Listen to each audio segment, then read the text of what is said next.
We're now to day 13 of this Hurtigruten expedition and we finally reached the tip of Antarctica.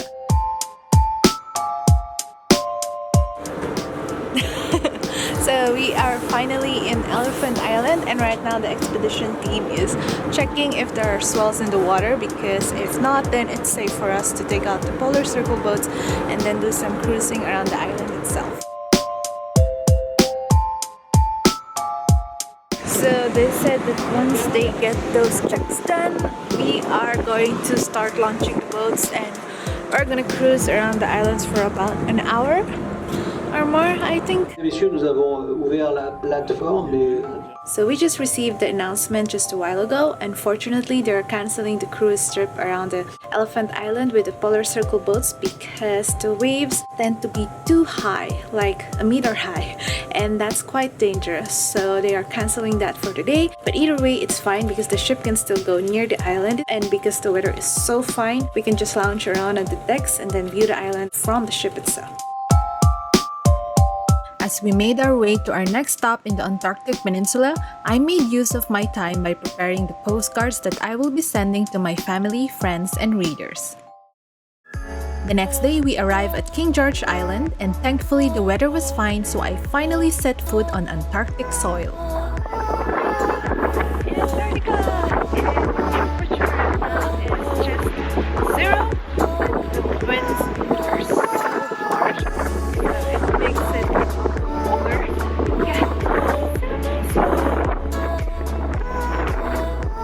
So one of the interesting things about this island is that it sadly used to be a whale hunting site, which is why there were numerous bones on the bay.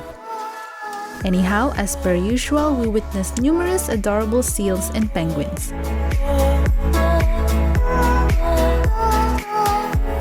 But there was a penguin species that I haven't seen before, and it's the Adalid.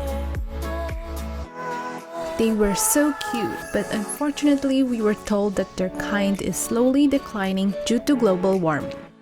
Nevertheless, they had a big colony at the end of the island, and it was fun to watch them.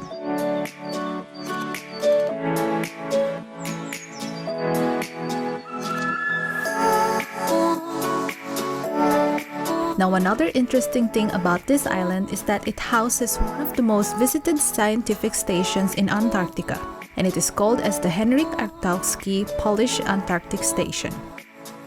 Visitors are free to come in to see their research, to talk with the researchers, or to buy some postcards to send back home.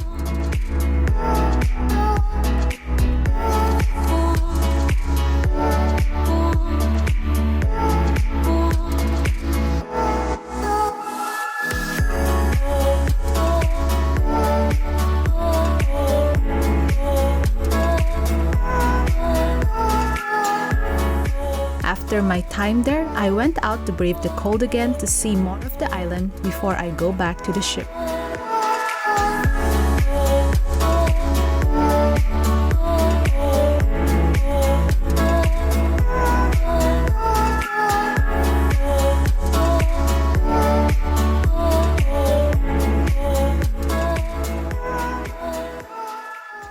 Hey guys, so right now in the afternoon, actually, well, it's moving into the evening now, but yeah, we are going out to try snowshoeing, and this is my first time to do it, so wish me luck.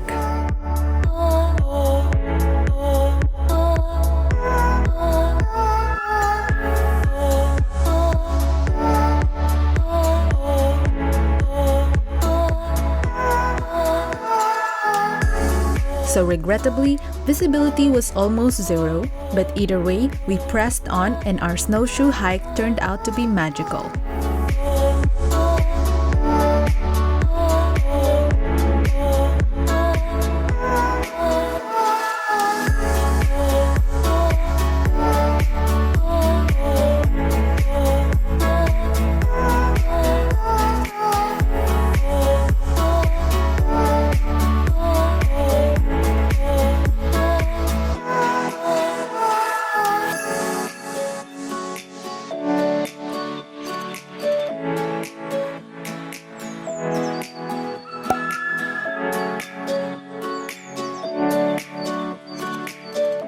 After we were done with our hike, we headed to our next stop in Half Moon Island to to see a colony of chinstrap penguins.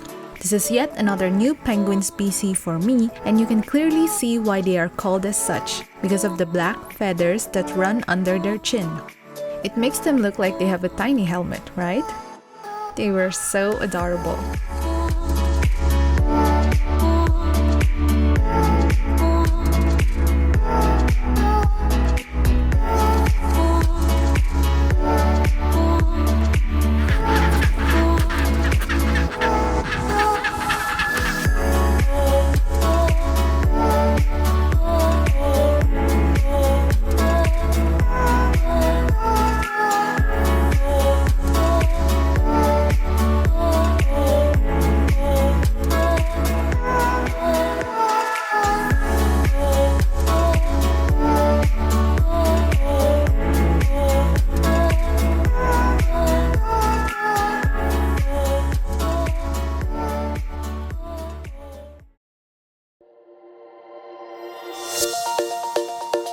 On the 15th day, we landed in Deception Island, which is a unique place given that it is the caldera or crater of an active volcano.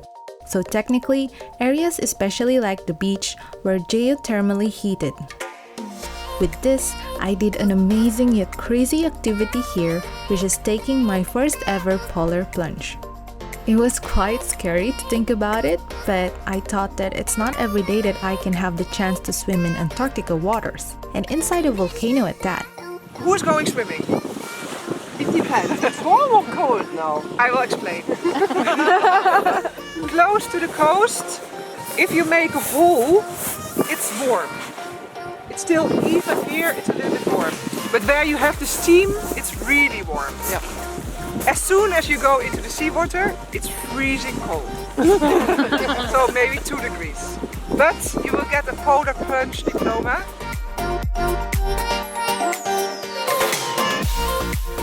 I don't think this is the best decision of my life, but I'm going to try this polar plunge.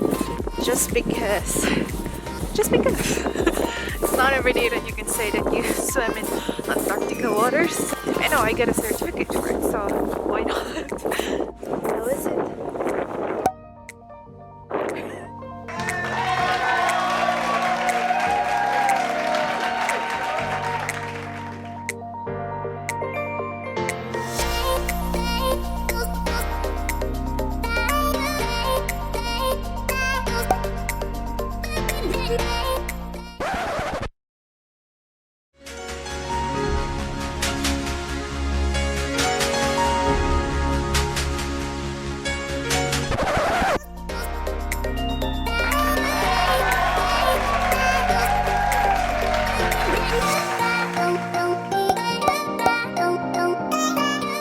After my cold polar plunge, I immediately went back to the ship to get on the sauna and do a jacuzzi bath.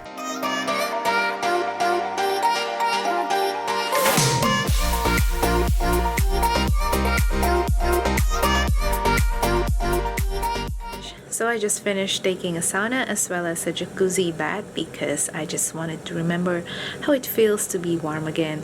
But yeah, I guess a discussion is in accord as to how it felt like to dip myself like that in ice cold waters. So rewinding back to the video, they did offer me the chance to go on a mini tour on the island itself, but the thing is, whenever I do activities like this, I make it a point to clear my mind because it really helps if you don't think much of it at all as to what you're doing, because if you put logic into the equation, then of course you will be afraid and you will back out. So I was really trying to ensure that I will not overthink it as much. So right from the moment that I landed on the beach, I just went straight into the area where they were doing the polar plunge. And once I got there, just to ease my nerves a bit, I took a bit of time talking to the people there who already did it and asked them how it felt like. And they were all kind of positive, so it didn't really scare me as much. After those conversations, I went up to the expedition team leaders and told them my room number so that they can tick off my name on the list and so that they can also prepare my polar plunge certificate later on. After that, they told me that I shouldn't worry, that once I get out of the water, they will immediately give me a towel to keep me warm. So after I did that, I proceeded to take off my clothes. And this was the hardest part because, of course, I started to feel how cold it really was. It was really windy today, which is no surprise because Antarctica is the windiest continent on Earth. So I was slowly and painfully putting off all the pieces of clothing that I had.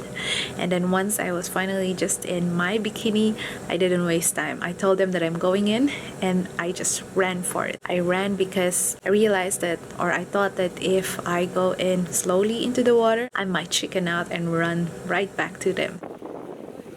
The cold water felt like needles on my skin. But the good thing is that once I eased into the water and got back out, I actually felt refreshed and I started to not mind the cold at all. Of course, I still felt numb. That needle-like pain was still there, but it just felt more subdued. And then it was a lot easier to just walk around. Actually, when they gave me the towel and I was just standing there on the beach, I actually felt fine. And yeah, again, I felt refreshed. So if you guys are gonna ask me if you should do a polar plunge, I think you should, because other than the fact that it gives you the bragging rights, it's also kind of a once-in-a-lifetime experience. So it wasn't mentioned in the schedule that there's going to be waffles in the 7th floor, but I smell it. Yona smelled it actually, and I'm gonna check if it's real.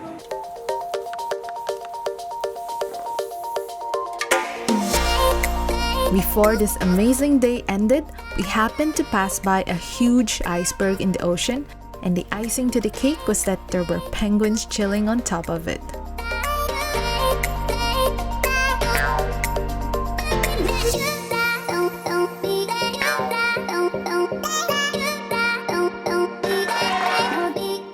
And that's it for part 5. I hope you enjoyed this video and please stay tuned for the next one as we go deeper into Antarctica.